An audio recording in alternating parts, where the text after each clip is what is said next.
새해 오는 시간을 우리가 기다리면서 송구영신 예배는 말씀의 제목이 특별히 영혼의 중요성이라고 하는 이 부분을 좀 잡고자 합니다. 예수 믿는 사람이 만약에 영혼이 상실되어져가 있으면요, 알게 모르게 자꾸 귀신이 따라다니게 되어져가 있습니다. 귀신이 따라다닙니다. 그렇게 우리가 불신자를 보면 늘 귀신이 따라다닙니다. 이 귀신이 따라다니다 보니까 불신자 꿈에도 귀신이 나타나서 역사하고 그렇게 하고 있죠. 심지어 요즘은 그 어린아이들, 초등학생, 중학생, 이렇게, 아이들도 지금, 이 귀신이 보인다, 이런 말들을 많이 하고 있죠. 귀신이 보이고, 어떤 아이들은 너무 귀신 때문에 시달리고, 이렇게, 살아가고 있는 아이들이 있습니다. 그리고 귀신한테 시달리니까 아이들이 공부가 됩니까? 공부도 안 되고, 정상적으로 아이들이 커야 되는데, 그렇게 성장을 못 합니다.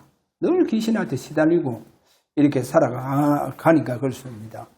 그러면 만약에 이렇게 귀신한테 시달리는 것이, 이게 이제 아이들이 치유가 안 되고, 해결이 안 되고, 만약에 대학교 간다, 청년이 되어진다, 어느 날, 예고 없는 또 자기에게 이 사단에 의해서 큰 문제를 일으키고 그렇게 문제 속으로 그렇게 들어가는 일들이 많이 있습니다. 우리 교회를 다니면서도 진정으로 우리의 영혼이 회복되지 못하고 내 영혼이 뭔가 상실되어져가 있으면 여러 가지로 우리가 영적으로 시달립니다. 늘 시달리면서 살아가요. 자, 이렇게 교회 다니는데도 영적으로 시달리니까 신앙생활이 잘 안 되죠. 기도고부터 시작해서 잘 안 됩니다. 그뿐이겠어요. 교회에서 또 교제 같은 이런 부분도 실제로 잘 안 되어지고 있는 이런 부분을 보여주고 있습니다. 이래서 우리가 참 이 영혼의 이 기중성, 특별히 이제 영혼이 우리가 회복되어져야 할 이런 시급성을 빨리 잡고 2025년도에 가서는 새해 백두부터 우리 영혼이 완전히 회복되어져서 그야말로 정상적인 성도로서 하나님 앞에 귀한 영광 돌리는 이런 영적인 삶이 잘 우리가 살아야 되겠다, 이런 의미에서 오늘 영혼의 중요성이라고 하는 이 부분을 좀 잡고 메시지를 하고자 합니다. 자, 첫 번째로 영혼이 완전히 상실되고 무너진 초창기에 가인이라고 하는 인물이 있습니다. 아담의 장남이죠. 아담의 장남. 이 아담의 첫째 아들 가인이 완전히 영혼이 무너집니다. 그래, 완전히 영혼이 상실되어져 버립니다. 자, 상실된 영혼의 그 특징을 보면 첫 번째가 뭐냐? 우리가 가인을 보면 가인이 영적으로 또 영혼이 완전히 무너져 버리니까 결국은 예배가 계속 실패가 됩니다. 예배가 계속 실패가 되어지는데 창세기 4장 3절에서 5절에 가서 보면 3절에 이런 말씀을 하고 있죠. 세월이 지난 후에, 그래 이제 세월이 지난 후에 땅의 소산으로 제물을 하나님 앞에 드립니다. 거기 보면 이렇게 말씀을 합니다. 먼저 가인을 하나님 받지 않습니다. 받지 않고 그 다음에 그의 재물은 받지 아니하심이라. 그래서 가인과 그의 재물은 받지 않는다. 그래 먼저 가인을 받지 않고 그 다음에 그 재물을 받지 않는다는 거죠. 그래 이 말이 뭐냐? 자, 땅의 소산으로 재물을 드렸다. 재물에는 아무런 이상이 없어요. 왜 그러냐면 곡식을 드리고 또 땅의 소산 그 열매를 하나님 앞에 드리는 것을 보고 우리는 오늘날 감사제라 그렇게 말하죠. 그리고 감사제 우리가 특별히 뭐 추수감사절 하면서 이렇게 감사절에 많은 이제 땅의 소산을 가지고 하나님 앞에 드립니다. 또 하나님 그렇게 드리라고 했잖아요. 처음 익은 곡식을 내게 드려라. 그래서 곡식도 빻아서 드리라. 그거 다 감사절을 말해요. 그래 곡식을 빻아 드리면 그러면 곡식을 빻아서 드리니까 거기에는 실제로 보면 짐승의 피가 없잖아요. 그래 짐승의 피가 없어도 여러분들이 꼭 알아야 됩니다. 구약의 모든 제사 5대 대제사가 있습니다. 거기에 보면 감사대도 있고 소대도 있고 소제. 그러면 구약의 모든 제사는 실제로 가루를 빻아서 드린다 한다 할지라도 그 가루를 가지고 소제를 드리는 그 제물에 뭔가 모르게 보이지 않게 그리스도의 그 오실 십자가의 보혈 메시아의 피가 흐른다는 거 아셔야 됩니다. 그래서 구약의 모든 제사는 메시아의 피가 흐르고 있는 제사입니다. 그래 모든 제물에는 메시아의 피가 거기 흐르고 있다는 겁니다. 그럼 오늘 여기에 가인이 드린 제사 도대체 뭐가 문제냐? 그가 영혼이 완전히 무너지고 상실되어 버렸다는 거예요. 그래 영혼이 완전히 무너지고 상실되어진 이 가인이 여기 보니까 세월이 지난 후에 그래 세월이 자꾸 가니까 중요한 하나님 앞에 제사의 중요한 방법을 잃어버렸다는 겁니다. 뭐를 잃어버렸냐? 뭐를 놓쳤느냐? 바로 하나님 앞에 오실 메시아의 그 십자가의 피를 놓쳐버렸다는 거예요. 그래 메시아의 피를 놓쳐버린 거예요. 오실 메시아의 그 피를 놓쳤다. 그게 바로 세월이 가면 갈수록 점점 메시아의 이 피를 놓치는 결과가 되어져 버렸다 하는 것을 보여주고 있습니다. 자, 이래 되어지니까 가인이요 두 번째 가서 보면 들에서 아벨을 쳐 죽이니라. 그 자기 동생 아벨의 제사를 하나님께서 연락을 하시고 자기는 받지 아니하니까 이때부터 막 사단이 얼마나 가인 속에 들어가서 역사해 뿌는지.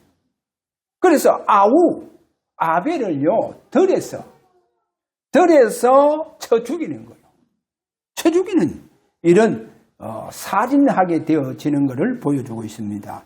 그 다음에 상실한 영혼의 세 번째 여기 보니까 가인은 죄가 문에 엎드려 있느니라 이렇게 말씀하잖아요. 죄가 문에 엎드려 있느니라 이렇게 말씀하고 있습니다. 창세기 4장 8절에 가서 보니까 그럼 뭡니까? 피제사를 놓친 결과다는 거예요. 그래 예수 그리스도의 그 피제사를 놓친 결과가 죄 문제가 해결이 안 되는 거예요. 여러분 우리 죄가 예수 그리스도의 보혈로만 완전히 해결되어집니다. 그리고 이걸 놓쳐버렸으니까 이 피를 놓쳤으니까 죄 문제가 해결되지 않더라는 거예요. 그 말은 뭡니까? 항상 죄가 따라다니는 거예요. 그 죄가 따라다닌다. 이 악령들이 계속 따라다닌다는 거예요. 그리고 우리가 알아야 됩니다. 구원받은 자에게 알게 모르게 저와 여러분에게 늘 그리스도의 피바름을 통해서 보혈이 여러분에게 완전히 툭하바 여러분을 완전히 그 보혈로 우리의 혼 전체를 둘러싸고 있다는 것을 알아야 됩니다. 여러분, 보혈이 예수 그리스도의 보혈이 우리의 진정한 뭐가 되어주겠습니까? 담이 되어주고 있다는 것. 자, 그래 보혈이 있으니까 사단이요 우리에게 덤비지를 못하는 거예요. 우리에게 역사하지 못하는 거예요. 자, 그만큼 보혈의 능력이 오늘도 사단을 무력화하게 되어지는 것을 보여주고 있습니다. 그 다음에 이제 가인이 네 번째로 뭐를 하느냐? 창세기 4장 17절에 가서 보면 이렇게 말씀합니다. 아내와 동침하매 그가 임신하여 에녹을 낳은지라. 가인이 성을 샀고 그의 아들의 이름으로 성을 이름하여 에녹이라 하니라. 그래, 자기 아들을 위해서 성을 샀다. 그래, 성을 쌓아놓고 이 성은 우리 아들의 바로 이름을 따서 에녹성이다. 에녹성이다. 이런 말하죠. 자, 조금 제가 지나친 말씀을 좀 할게요. 왜 그랬냐면 오늘날 이렇게 보면 되게 이렇게 목사님들이 교회를 이렇게 짓고 나면요. 그러게 큰 교회를 세우든지 어떻든 뭐 어느 정도 교회를 세우고 이렇게 보면요. 그거를 재산으로 아는 것 같더라는 거. 자기 재산으로. 그러니까 그 교회를 어떻게 하더라도 자꾸 자기 아들에게 물려주려고 하잖아요. 자기 아들에게 자꾸 물려주려고 합니다. 그러니까 하나님요. 이러다 보니까 어느 목사님은요. 아들에게 물려주려고 막 장로님들하고 얼마나 막 싸우고 하는지. 근데 나중에 보니까 아들에게 물려줘놓고도 하나님은요. 그 목사님을 데리고 가버더라니까요. 그렇게 아들에게 물려줬는데 목사님은 얼마 안 가서 암으로 죽고 또 그 아들은요. 장로님들하고 뭔가 마음적으로 맞지 않는 거예요. 서로 장로님들하고. 이래서 아니 자기 아버지가 그렇게 교회를 자기에게 물려주려고 해서 물려놨는데 장로님하고 소통이 안 되고 장로님들이 뭔가 모르게 나를 목회자로 잘 받들지도 않는다 하면서 그러니까 막 교회를 떠나보더라니까. 그래서 참 바보다. 아니 장로님들 그냥 잘 모시고 섬기면 되지. 아니 그렇게 전부 다 어른 되시는 장로님들인데 자기는 그 장로님들 다 연세가 다 많잖아요. 아버지 때부터 자기가 어릴 때부터 그 장로님들이 교회를 다 받들고 왔으니까. 그러니까 장로님들이 벌써 애가 어릴 때부터 태어날 때부터 장로님들이 그 애를 다 알고 있잖아요. 그러면 참 장로님들을 부모님 같이 그렇게 섬기면서 장로님들이 자기 안 섬기더라도 그렇더라도 그 후대들이 있잖아요. 그 교회에.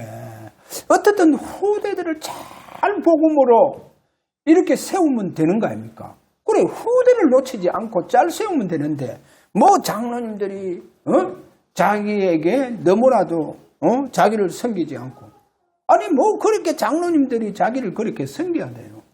그러니까 너무 힘든다 하면서 장로님하고 내하고는 뭐 소통도 안 하고 통하지도 않는다면서 그러니까 뭐 떠나보더라고요. 자기 아버지는 교회를 그렇게 물려주려고 해가 아버지는 돌아가 뿌시고 그 다음에 자기는 그 교회에서 떠나보고 보세요. 참 그렇게 결과가 좋지 않더라니까요. 거의 다 교회에 물려주려고 그렇게 하던 목사님들 보니까 막 교회가 완전히 또 무너지는 역사가 일어나더라고요. 그러니까 오늘 여기 가인 보세요. 가인이 가서 성을 샀잖아요. 그래, 그 성을, 이 성은 내 아들의 이름을 따서 에녹성이다 하면서 아들을 위해서 하나님 앞에 성을 쌓는 거예요. 이거를 보고 세상성이라 합니다. 왜 세상성이 됩니까? 그러게 오늘날 교회가 기업이 되면 안 된다는 거예요. 왜 아들에게 물려주려 하느냐? 마침 사업하시는 분들이 사업을, 기업을 자기 자식에게 물려주려고 하잖아요. 아니, 그거는 세상 사람들은 그렇게 해야 되지. 교회는 절대로 그렇게 기업적으로 아들에게 물려주면 이거는 가인이 하는 짓과 똑같다는 거예요. 그래서 하나님은요, 절대로 그 교회를 통해서 영광을 받으시지 않는다는 거예요. 자, 이런 점을 우리는요, 조금 생각을 많이 해야 되겠죠. 그래서 어떤 분들은요, 막 교회를 막 지역마다 세워서, 그 지역마다 세워서, 그렇게 세운 그 교회를 통해서요, 전부 다 가만 보면 자기 이름을 나타내고 있다는 거예요. 아니, 왜 교회를, 자기 이름을 나타내는 교회를 그렇게 만들고 있냐는 거예요. 그거는 교회를 이용한다는 거예요. 그러면 하나님 기뻐하시지 않는다. 오늘 여기에 가인이요, 완전히 영혼 무너져 보니까 막, 그래 하는 짓이 완전히 사단이 하는 짓을 이렇게 하는 모습을 보여주고 있다는 것을 보여주고 있습니다. 자, 그 다음에요, 두 번째 니므롯에 대해서 우리가 좀 보도록 합니다. 창세기 10장 8절에 가서 보면 저주받은 함의 후손입니다. 니므롯이요, 함의 후손인데 창세기 10장 8절에서 9절에 가서 보면 이런 말씀이 있습니다. 8절에 가서 보면 세상에서 첫 용사다, 니므롯이요. 그 다음에 9절에 가서 보면 여호와 앞에서 용감한 사냥꾼이다, 그래 말하죠. 그러면 8절에 세상에서 첫 용사, 그래, 첫 용사다, 니므롯이요. 그가 땅에서 강력한 자가 되어, 여기 보면 킹제임스 성경입니다. 킹제임스 성경 보니까 8절 이렇게 말씀하더라고요. 그가 땅에서 강력한 자가 되기 위하여, 그래, 강력한 자가 되기 시작하였더라. 강력한 자가 되기 시작하였더라. 제가 이런 말씀을 했죠. 니므롯. 그래서 유다서 1장 7절에 가서 보면 다른 육체를 따라가는 자, 그래, 그 비유로 그 부분을 놓고 니므롯이 바로 강한 다른 육체를 따라가는 자다. 그거는 강한 다른 육체를 따라간다. 다른 육체를 따라간다. 그 말은 뭐냐? 사단에게 완전히 그 영혼이 잡혀버렸다는 거예요. 니므롯의 영혼 속에 사단이 완전히 잡아버린 거예요. 사탄이 완전히 잡아버렸다니까요. 그러니까 사단의 힘과 사단의 능력과 이 사단의 그 주는 지혜로 쉽게 말하면 막 충만했는 거예요. 막. 얼마나 사단이 강하게 이 니므롯을 잡아버렸는지. 그래서 니므롯의 영혼 속에 막 사단이 막 강하게 역사했던 거예요. 니므롯 영혼 속에. 그러니까 막 얼마나 강한 다른 육체로 따라가는 자가 되어졌다는 거. 그래서 우리가요, 갈라디아서 3장에 가서 보면 이런 말씀을 하잖아요. 성령으로 시작했다가, 그래, 육체를 마친다는 거. 성령으로 시작했다가 육체로 마친다. 여기에 오늘 니므롯을 보면서 여호와 앞에서 용감한 사냥꾼. 그래, 킹제임스 보니까 이런 말씀하더라고요. 그가 주 앞에서 강한 사냥꾼이었으므로. 그래, 강한 사냥꾼이었으므로. 그것도 하나님 앞에서.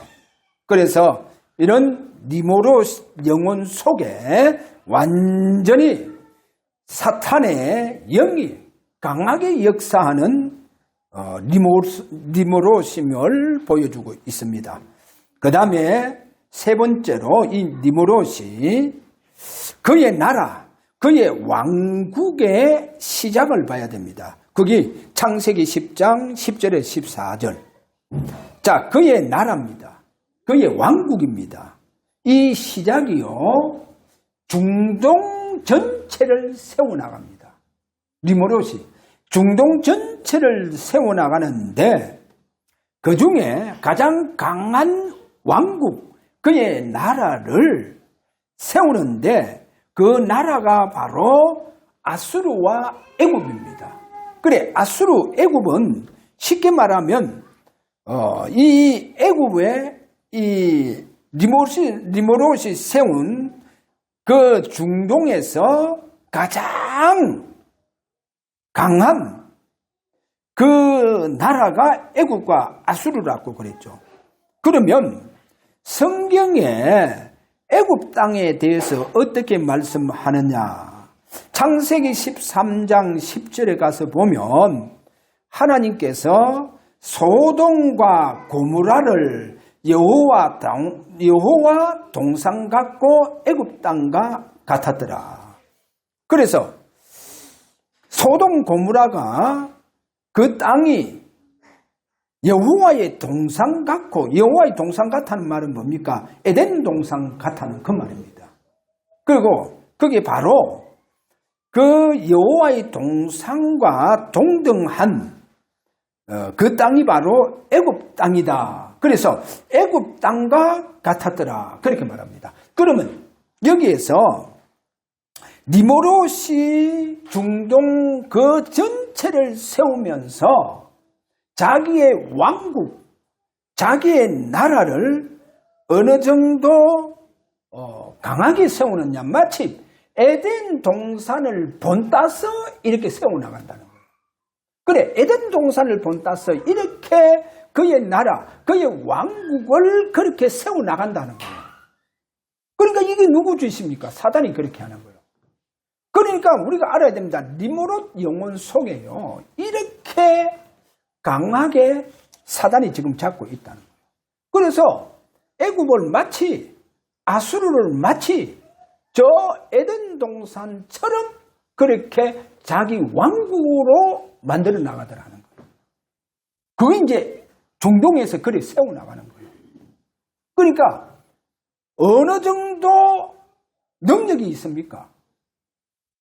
그러니까 우리가 오늘 알아야 됩니다. 니모롯 그 영혼 속에만 너무 강한 사단이 역사하니까 그렇게 강하게 자기 왕국을 지금 중동에서 그렇게 세워나가는 거예요. 중동에서 그렇게 세워나가는 것을 오늘 여기서 보여주고 있다니까요. 그럼 오늘날 우리가 전 미국 봐라니까요. 미국이 지금 전 세계에서 가장 강한 나라잖아요. 막 강한 나라입니다. 이 미국은요, 자기보다 더 강한 나라가 일어나지 못하도록요, 다 무너뜨릴 겁니다. 러시아 다 무너뜨리잖아요. 러시아를 다, 그러니까 이 러시아 다 무너뜨리죠. 뭐 중국이 지금 경제적으로 해서 막 군사적으로 해가 앞서려고 하니까 이거는요 다 중국 자체를 무너뜨립니다. 그래서 미국은요, 그 미국의 이 정치하시는 특별히 또 대통령, 뭐 바이든 그렇게 하지 못하던데, 트럼프는요 중국이 절대로 미국보다도 강대국 되도록 못하게 합니다. 바이든은요 그렇게 못해요. 그런데 트럼프는 절대로 그거를 용납하지 않습니다. 그리고 그 미국의 정치인들이 절대로 그걸 용납 안 해요. 그래서 항상 미국은 자기가 1등 나라가 되어져야 됩니다. 그리고 자기들보다 더 만약에 강한 나라가 일어서면요, 다 무너뜨려요. 미국이. 그러면 지금 전 세계에서 가장 강한 미국 보세요. 실제로 그 안에 프리메이션, 그리고 뉴에이지, 그리고 유대 조직, 그래, 정치, 경제, 문화, 전부 다 장악하고 있잖아요. 보세요. 미국 누가 장악하고 있냐는 거예요. 미국의 정치, 경제, 문화, 누가 다 장악하고 있냐는 거예요. 보세요. 그래서 뉴에이지, 프리메이션, 유대 조직들이 다 지금 장악하고 있더라는 거예요. 그러니까 성경을 우리가 보면요. 저 미국이 그러면 앞으로 어떻게 되느냐. 미국에 대해서 많은 사람들이 요한계시록에 가서 보면 큰 성 바벨론이요. 무너졌도다, 무너졌도다. 그렇게 하나님께서 마지막에 가서는 미국이 그렇게 무너진다. 그렇게 얘기들 많이 하고 있죠. 어떻든 우리가 오늘 여기에 니무롯을 봐야 됩니다. 니무롯. 얼마나 그 영혼 속에 사단이 강하게 역사해버렸는지. 그래서 중동 전체에서 가장 마치 에덴 동산을 본따서 강한 지금 왕국을 만들더라. 그의 나라를 만드는 거요. 그렇게 만들고 나가더라 하는 것을 오늘 여기에서 보여줍니다. 그 다음에 니무롯이 네 번째 가서 보면 바벨탑을 샀죠. 얼마나 강력하냐. 그래, 바벨탑을 쌓아서 뭐 합니까? 하나님을 대적하잖아요. 그러니까 하나님 바벨탑을 다 무너뜨릴 겁니다. 자, 그 다음에 이제 우리가 한 가지 더 아셔야 될 것은, 그러면 지금 사단이 이렇게 우리 인간의 영혼 속에 들어가서 때로는 뭐 강력한 인물을 일으켜서 그렇게 뭐 정치하도록 하고 또 독재자들이 나오도록 하고 막 지금 이렇게 하고 있잖아요. 그래서 우리는 여기에서 우리의 영혼의 기중성을 한번 잡고 가야 됩니다. 그럼 우리는 어떻게 해야 되느냐? 그렇지 않습니까? 지금 이렇게 세상에 이렇게 사단이요, 이렇게 강하게 역사하고 있는 그 사단의 역사를 보면서 그러면 우리는 진짜 우리의 영혼의 기중성을 알고 우리 영혼을 회복시켜 나가야 된다. 우리 영혼을 회복시켜 나가야 된다. 여기서 첫 번째로 저와 여러분의 영혼이 회복되어지면요, 회복된 그 영혼을 가진 하나님의 자녀들을 천사가 수종을 든다는 것 아셔야 됩니다. 분명히 히브리서 1장 14절에 천사는 하나님께서 구원을 받을, 그리고 거기 보면 상속자들을 위해서 섬기라고 하는 영이다. 그렇게 되어 있습니다. 그래서 천사가 우리를 수종들고 우리를 섬길 수밖에 없습니다. 우리의 영혼이 진정으로 회복된 영혼이라고 하면 천사가 우리를 섬기고, 두 번째로 영혼이 회복된 자는 한마디로 얘기하자면 천사가 동행을 합니다. 그래, 회복된 영혼은 천사가 동행한다는 거예요. 그러니까 우리가 천사가 수종될 뿐만 아니라 우리는 그 천사와 함께 동행하면서 산다. 자, 예수님이 사단에게 시험을 받잖아요. 마태복음 4장 1절에서 8절까지 보면 나중에 그 시험을 다 이기잖아요. 다 이기고 나니까 성경에 보니까 천사가 주님 앞에 수종들더라. 그렇게 말씀하고, 그 다음에 복음을 위해서 감옥에 간 베드로가 그날 밤에 천사가 와서 베드로를 깨우고 천사가 베드로를 옥문에서 나오게 하죠. 그래, 항상 베드로를 따라다니던 그 천사가 베드로를 감을 그쳐 끄집어내잖아요. 그래, 거기에 성경에 보면 이런 말씀하고 있죠. 그 베드로가 마가다락방 그 요한의 집에서 베드로를 놓고 감옥에 갇혀 있는 베드로를 놓고 막 전심으로 그날 밤에 기도하잖아요. 그러니까 그 감옥에 있는 베드로에게 천사가 그 베드로 자고 있는 베드로를 깨우면서 결국은 뭡니까? 베드로를 거기에서 나오도록 감옥에서 나오도록 만들잖아요. 그래서 베드로가 어디로 가겠습니까? 그래, 마가 요한의 집으로 가잖아요. 거기 가니까 막 사람들이 막 모여서 기도할 수밖에 없잖아요. 그러니까 대문을 막 두드립니다. 로데라는 여자가 나왔잖아요. 그 베드로 보고요, 막 충격을 받아가 막. 그러니까 막 문도 열어가 베드로 들어오도록 해야 되는데 문도 안 열고 막 안에 들어가 다시 들어가서 아이고 베드로님이 오셨다니까 사람들이 안 믿어요. 아니다, 오셨어요 하니까 그러면 그의 천사일 것이다. 그래, 그의 천사일 것이다. 그 말이 뭡니까? 오늘 저와 여러분, 우리에게 늘 천사가 우리를요, 따라다닙니다. 천사가 여러분 가정에 주무실 때 따라다녀요. 그러니까 수만 수천의 천사 중에 오늘 또 하나님께서는 하나님의 분명히 자녀들에게 분명하게 천사를 보내서 그 천사가 여러분을 수종들고 여러분을 섬기고 보호하도록 하나님께서 하나님의 자녀에게 그렇게 하셨다는 거예요. 그래, 우리 영혼이 회복된 영혼 속에 이렇게 천사와 같이 동행하는 삶이 되어진다는 거예요. 할렐루야. 그러니까 이 영혼. 그래서 제가 왜 이 얘기합니까? 니모롯을 보세요. 얼마나 그 영혼이 상실되었는지. 가인이 얼마나 그 영혼이 무너졌는지. 결국은 뭡니까? 사단이 그 속에 들어가서 강하게 역사하더라는 거. 이런 부분. 그러면 우리 영혼이 회복되어져 보면요. 천사가 우리를 도우고 우리가 천사와 동행하는 삶을 사게 되어진다는 거. 할렐루야. 자, 그 다음에요. 여러분 잘 알겠지만 스데반 또 보세요.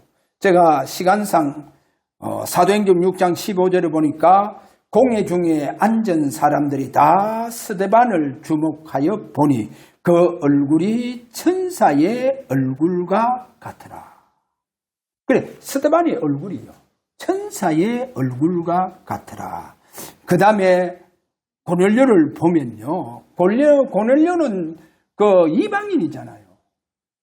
로마의 백부장인데도 불구하고 이 고넬료가요. 천사가 그에게 나타나서 이런 말 합니다. 네 기도와 구제가 하나님 앞에 상달되었다 하는 거예요.